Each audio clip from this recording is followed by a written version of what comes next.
ഒരു 40 വയസ്സ് കഴിഞ്ഞ് കഴിഞ്ഞാലുണ്ടല്ലോ എല്ലാവർക്കും ഒരു ധാരണയുണ്ട് കേട്ടോ. ഇനി നമുക്ക് കഷണ്ടി വന്നാലും കുഴപ്പമില്ല, നമ്മുടെ തലയിലെ സ്കാൽപ്പ് ഒന്നും പുറത്ത് കണ്ടാലും കുഴപ്പമില്ല, ഇനിയിപ്പോൾ ഇങ്ങനെയൊക്കെ അങ്ങനെ അങ്ങോട്ട് പോകാമെന്ന് ചിന്തിക്കുന്ന കുറേ അധികം ആൾക്കാരുണ്ട് കേട്ടോ.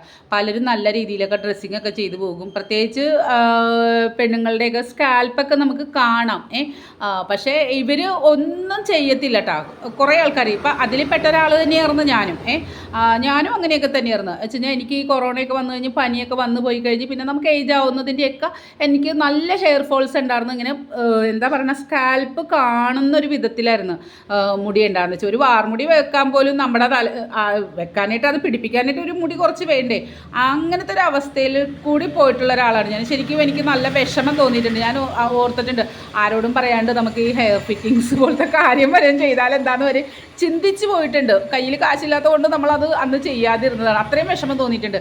പക്ഷേ പിന്നെ നമ്മൾ നമ്മുടെ കയ്യിൽ തന്നെ ഇങ്ങനെ ഒരു കാര്യം ഉണ്ടായിട്ട് നമ്മളൊന്നും ചെയ്യാണ്ടിരുന്നപ്പോഴത്തേക്കും നമ്മളിപ്പോൾ ഇല്ലേ വീട്ടിൽ പലരും എന്നോട് ഇങ്ങനെ പറയും, ഞങ്ങൾ വീട്ടിൽ എണ്ണ കാച്ചുന്നുണ്ട്, കറ്റാർവാഴ, പിന്നെ വേപ്പില, ഉള്ളി ഇതൊക്കെ ഇട്ടിട്ട് ഞങ്ങൾ കുരുമുളകൊക്കെ ഇട്ട് ഞങ്ങൾ എണ്ണ കാച്ചുന്നുണ്ടെന്ന് പറയും കേട്ടോ. അപ്പോൾ അങ്ങനെ പറഞ്ഞ ഒരു സ്കൂളിൽ ജോലി ചെയ്യുന്ന ഒരു സ്റ്റാഫ് എന്നോട് പറഞ്ഞതാണ് കേട്ടോ, എനിക്ക് ഓയിൽ വേണ്ട, ഞാനിങ്ങനെ കാച്ചുന്നുണ്ടെന്ന്. അത് കഴിഞ്ഞ് കുറച്ച് കഴിഞ്ഞ് അവരെന്നോട് വന്നിട്ട് പറഞ്ഞതില്ലേ എനിക്കൊരു കുപ്പി ബോട്ടിൽ വേണം വെച്ച് കഴിഞ്ഞാൽ വേറെ ആൾക്കാർ ഉപയോഗിച്ചിട്ട് നല്ല അഭിപ്രായം അറിഞ്ഞു കഴിഞ്ഞപ്പോഴത്തേക്കും അവരെൻ്റെ അടുത്ത് വന്നിട്ട് ഇങ്ങനെ പറഞ്ഞു എനിക്കൊരു കുപ്പി ബോട്ടിൽ എനിക്ക് ഓയിൽ വേണം എന്ന് പറഞ്ഞു. അപ്പം ഞാൻ ചോദിച്ചു വീട്ടിൽ കാച്ചുന്നുണ്ടെന്നല്ലേ എന്ന് പറഞ്ഞെന്ന് ചോദിച്ചപ്പോഴത്തേക്കും അവരെന്നോട് പറഞ്ഞതേ കാച്ചുന്നുണ്ട്, വീട്ടിൽ അമ്മ ഉണ്ടാക്കി തരുന്നുണ്ട്, പക്ഷേ എന്താണെന്നറിയാൻ പാടില്ല, താരനും കുറവില്ല, മുടി കൊഴിച്ചിലിനും കുറവില്ല. അതെന്താണെന്ന് വെച്ച് കഴിഞ്ഞാലില്ലേ ഇപ്പം എൻ്റെ വീട്ടിലും എല്ലാവരുടെയും വീട്ടിൽ ഇതൊക്കെ ചെയ്യുന്നതാണ്. പക്ഷെ നമ്മൾ ഈ കുറച്ച് സാധനങ്ങൾ മാത്രമേ നമ്മൾ ചെയ്യുന്നുള്ളൂ. നമ്മൾ ചേരേണ്ട സാധനങ്ങൾ ചേരേണ്ട വിധത്തിൽ ചേർന്ന് കഴിയുമ്പോഴത്തേക്കും ഉണ്ടല്ലോ അതിൻ്റെ ഒരു റിസൾട്ട് പറയാൻ പറ്റത്തില്ല കേട്ടോ. നല്ലൊരു റിസൾട്ടായിരിക്കും. ഇപ്പം താരനുണ്ടെങ്കിൽ തന്നെ നമ്മുടെ മുടി പകുതിയും പോകും.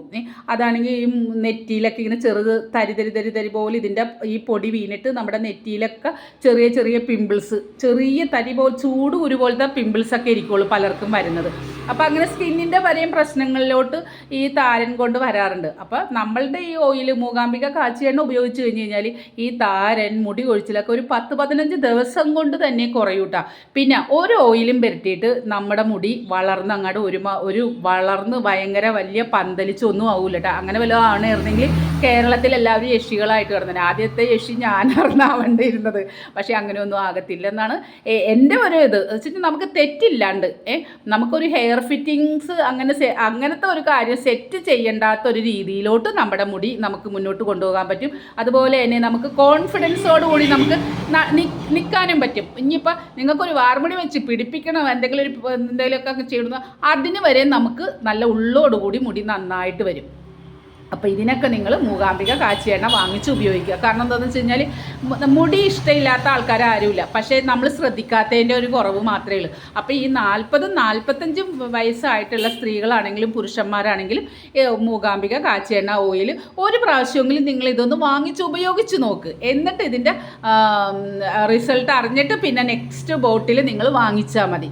അപ്പോൾ ഇതൊക്കെയാണ് എനിക്ക് കൂടുതലും പറയാനുള്ളത്. പിന്നെ ആണുങ്ങൾ ഇതൊരു എന്താ പറയണ കഷണ്ടി ഒരു അലങ്കാരമായിട്ട് കരുതരുത് കേട്ടോ. നമ്മൾ ശ്രദ്ധിച്ചു കഴിഞ്ഞ് കഴിഞ്ഞാൽ നല്ലോണം ഹെയർ ഗ്രോത്ത് ആകും കേട്ടോ. അപ്പോൾ ഇതൊക്കെയാണ് ഇന്ന് മരട് നെട്ടൂരിൽ നിന്നുള്ള എൻ്റെ മൂകാംബിക കാച്ചിയെണ്ണയുടെ വിശേഷങ്ങൾ. ഓക്കെ.